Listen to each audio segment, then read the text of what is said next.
بزدار سانحہ مری پر میڈیا کو بریفنگ دے رہے ہیں، آئیے دیکھتے ہیں۔ سفارشات کی روشنی میں 15 افسران کے خلاف کارروائی کی جا رہی ہے۔ ان میں کمشنر راولپنڈی ڈویژن کو عہدے سے ہٹا کر وفاقی حکومت بھیج دیا گیا اور ان کو معطل کرنے کی سفارش کی گئی۔ ڈپٹی کمشنر راولپنڈی کو اپنے عہدے سے ہٹا کر وفاقی حکومت کو ان کی خدمات سپرد کرنے کی سفارش اور ان کے خلاف معطل کر کے انضباطی کارروائی کرنے کی سفارش کی گئی۔ اے سی مری کو معطل اور اس کے خلاف انضباطی کارروائی کا حکم،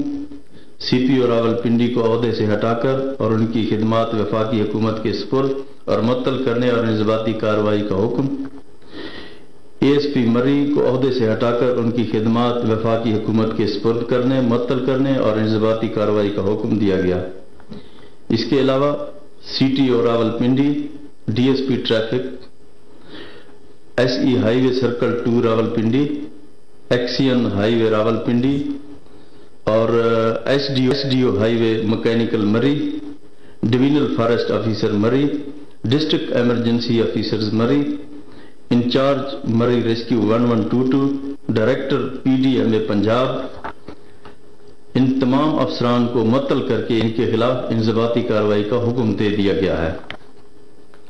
میں قوم سے سانحہ مری کی شفاف انکوائری اور ذمہ داروں کے خلاف کارروائی کا وعدہ کیا تھا اور میں حالات کا جائزہ لینے کے لیے خود بھی وہاں گیا اور میں نے جو وعدہ کیا وہ وزیر اعلیٰ پنجاب عثمان بزدار کی جانب سے سانحہ مری سے متعلق میڈیا کو بریف کیا جا رہا ہے۔ انہوں نے کہا کہ تحقیقات کی روشنی میں 15 افسران کے خلاف کارروائی کی جائے گی۔ وزیر اعلیٰ پنجاب نے مزید کہا کہ عوام سے جو وعدہ کیا ہے اسے پورا کریں گے۔ اے سی مری کو معطل کر کے انضباطی کارروائی کا حکم دیا گیا ہے اور مجموعی طور پر 15 افسران ایسے ہیں جو کہ سانحہ مری کی روشنی میں جرم کے مرتکب پائے گئے ہیں اور تحقیقات کی روشنی میں ان 15 افسران کے خلاف کارروائی کی جائے گی۔ کہا سی پی او مری کو بھی ہٹا دیا گیا ہے، مزید 15 افسران کو ہٹانے کے لیے بھی احکامات صادر کیے گئے ہیں۔ اے سی مری کو بھی عہدے سے ہٹا دیا گیا ہے۔ سانحہ مری پر تحقیقاتی